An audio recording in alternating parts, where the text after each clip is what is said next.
ئەزموونی 15 ساڵی نوێنەرایەتی دوو حەزبە دەسەڵاتدارەکەی هەرێم لە بەغدا ئەنجامەکەی بە شکستی گەورەی سیاسی و ئابووریش کاوەتەوە و تا سەر ئاستی سفربوونەوەی دەستکەوتەکانی کورد هاتووە. هێزە سیاسیە باڵادەستەکانی هەرێم نەک سەرکەوتوو نەبوون لە بەغدا و دۆسەی کوردیان نەبردووەتە پێشەوە، بەڵکو لە ماوەی ڕابردوودا لەسەر مێزی دانوستانەکان شکستیان هێنا و لەبەردەم هەژموونی بەغدا بە چۆکدا هاتن. کەرکووک و ئەو بەشەی خاکی کوردستان کە بە خوێنی پێشمەرگە ڕزگار کرا لە 16 ئۆکتۆبەری 2017دا لە دەستیاندا و کێشەی کوردیان کردەوە بە پەراوێز و بابەتێکی لاوەکی لەگەڵ بەغدا. شکستی ئابووری سربەخۆی ئەم هێزانە کوردستانی بە لاوازی بردە بەغداوە، هەروەها بە ئەنجامدانی ڕێفراندۆم لە کاتێکی نەگونجاو و بە بێگوێدانە بۆچوونی هێزە سیاسیە دڵسۆزەکانی ناوخۆ و کۆمەڵگەی نێودەوڵەتی بەغدان کردەوە بە تەوەری سەرەکی دەسەڵات و سەرچاوەی سیاسەتکردن لە ناوچەکەدا. شکستی دوور و نزیکی ئەم هێزانەی کوردستان لە بەغدا هێندە گەورەیە، بۆ دەیان ساڵی دیکە دەمێنێتەوە و دەبێت با پەڵەیەکی ڕەش لە مێژووی کورد و کوردستاندا.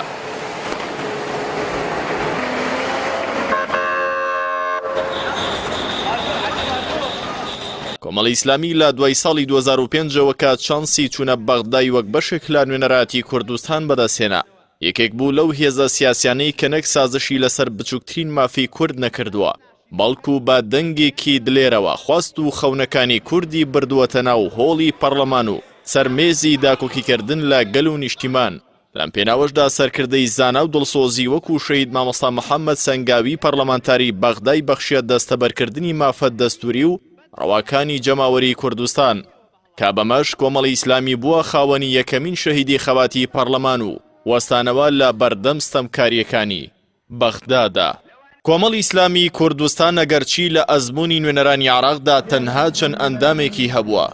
بەڵام بارتەقەی دەیان پەرلەمانتاری بێنا و نیشان ڕۆڵیان بینێوە و داکۆکیان لە مافی هاونیشتیمانیەکانیان کردووە. هەمولاک دەزانن کە سەرنەکەوتنی هێزە باڵادەستەکانی کوردستان لە بەغدا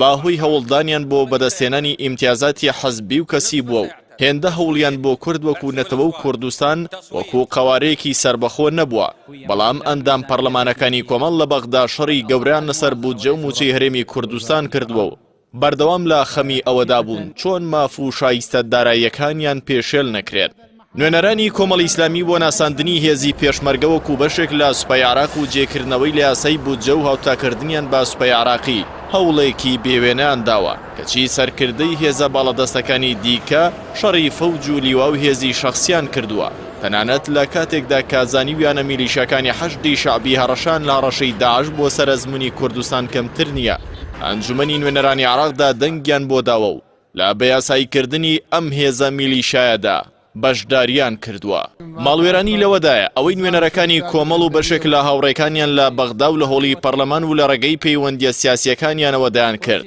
هێزە سیاسیە باڵادەستەکان لە کوردستان و لە چوارچێوەی حکوومەتی هەرێمدا دژاتیان دەکرد بۆ ئەوەی ئەم جۆرە حکومڕانیە ناشەفاف و ناشەریفە و سیاسەتە گەندەڵەکەیان لێرە و لەوێش بەردەوام بێت.